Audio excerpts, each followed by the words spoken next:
Hi dears, ഇന്ന് ഞാൻ വാഴക്കൂമ്പ് തോരൻ വയ്ക്കുന്ന വീഡിയോ ആണ് കാണിക്കുന്നത്. അപ്പോൾ ഇതിന് വേണ്ടിയിട്ട് ഞാൻ ആദ്യമേ കുക്കറിലേക്ക് കുറച്ച് ചെറുപയറൊന്ന് ഇട്ട് കൊടുക്കുന്നുണ്ട്. അതിൻ്റെ കൂടെ തന്നെ വെള്ളം കൂടി ഒഴിച്ചു കൊടുത്ത് നമുക്കിത് വേവിക്കാൻ വെക്കാം. അപ്പോൾ ഒരു 5 വിസിലായപ്പോഴത്തേക്കും ഈ പയറൊക്കെ എനിക്ക് വെന്ത് കിട്ടിയിട്ടുണ്ടായിരുന്നു. ഇനി നമ്മൾ ഈ വാഴക്കൂമ്പൊക്കെ നന്നായിട്ട് വൃത്തിയാക്കി അതിൻ്റെ നാരൊക്കെ കളഞ്ഞെടുത്തിട്ടുണ്ട്. തോരൻ വയ്ക്കാൻ വേണ്ടിയിട്ട് ഞാനിപ്പോൾ ഒരു പാൻ ചൂടാക്കാൻ വെച്ചിട്ടുണ്ടായിരുന്നു. അതിലേക്ക് കുറച്ച് വെളിച്ചെണ്ണയും കൂടി ഒഴിച്ചു കൊടുത്തിട്ടുണ്ട്. അത് നന്നായിട്ട് ചൂടായതിന് ശേഷം കുറച്ച് കടുക് ഒന്നിട്ട് കൊടുക്കാം. കടുകൊക്കെ നന്നായിട്ട് പൊട്ടി വരുന്ന ടൈമിൽ ഞാനിതിലേക്ക് കുറച്ച് ചെറിയുള്ളിയും പിന്നെ 2 വറ്റൽമുളകും കൂടി ചേർത്ത് കൊടുത്തിട്ടുണ്ട്.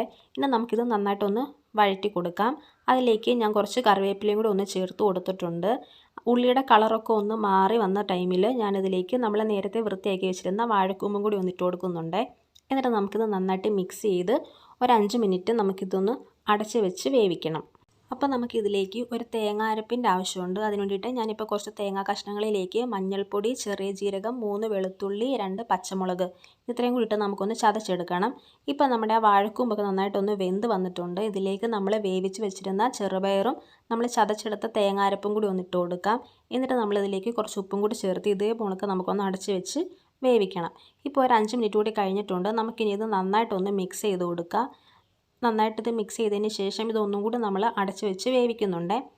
അപ്പോൾ അതാ ഒരു 2 മിനിറ്റ് കൂടി കഴിയുമ്പോഴത്തേക്ക് ഇത് നമുക്ക് നല്ലതായിട്ട് വെന്ത് കിട്ടും. പിന്നെ നമ്മളിതിലേക്ക് കുറച്ച് കറിവേപ്പിലയും കൂടി ഒന്ന് ചേർത്ത് കൊടുക്കുന്നുണ്ട്. അപ്പോൾ ഇത്രയേ ഉള്ളൂ, നമ്മുടെ വാഴക്കൂമ്പ് തോരൻ റെഡി ആയിട്ടുണ്ട്. എല്ലാവരും ട്രൈ ചെയ്യണേ.